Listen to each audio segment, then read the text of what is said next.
The thing is that JD Vance can't dismiss this as just a turn of phrase, some hot-headed words or something in an interview, because he said something very similar very soon afterwards in a speech. Kamala Harris, Mayor Pete Buttigieg, who's now the Secretary of Transportation, Cory Booker, AOC.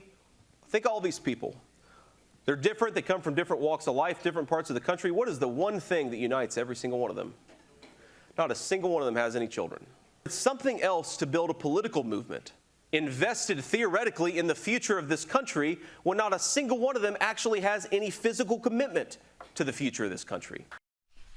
Now, Adam, we all get this, right? Families are central in society, children are good, and you want policies that are family-friendly, but you can't go around saying that you sort of have no stake in the country and no interest in the future of the country if you don't have children. This is a silly thing to say to people you want to vote for you. Yeah, look, it really was very silly. And of course, it's worth pointing out that there are many Republicans without children. I mean, there's Senator Lindsey Graham, there's Senator Tim Scott. They just spring to mind right now. They don't have children. And so, I mean, is he suggesting that, that they have the similar problem? Look, I think he really regrets that remark, I'm sure. He probably believes it, though. I mean, that's his view of the world, I think. The funny thing is, this is maybe too esoteric, but it reminds me, as an economist, these criticisms were made of John Maynard Keynes very vociferously a lot in the past because he had no children. And people used to say that his whole economic system was, was based not about the future, but about the present.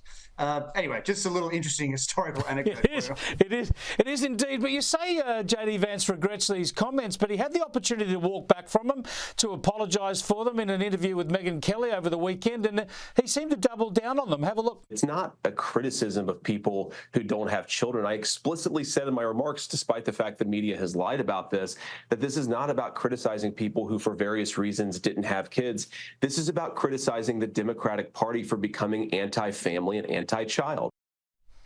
There you go. That's the kind of the political or policy argument behind it, but he's hardly stepping down from them. And my point about this, Adam, is I've got to be frank. While I've always been interested in JD Vance, I loved his book and I thought he was a fascinating choice as a vice presidential running mate. I always thought it would be wise for Donald Trump to have a female running mate, and especially now that he's up against Kamala Harris, do you think he might use this controversy as an excuse to get rid of JD Vance and maybe have a female running mate? I mean, I'm a big fan of Nikki Haley's. I know they've had a lot of tension, but she would be a fantastic running mate for Trump, wouldn't she?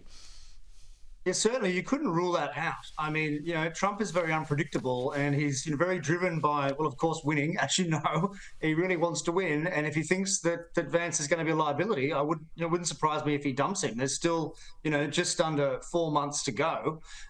So, look, it remains to be seen. But as you say, I mean, Vance did not really resolve from those comments, which, has not really helped. I think he believes them. And I think also, the explanations were a bit disingenuous. I mean, he clearly did criticise people for being childless. That's clearly what he said.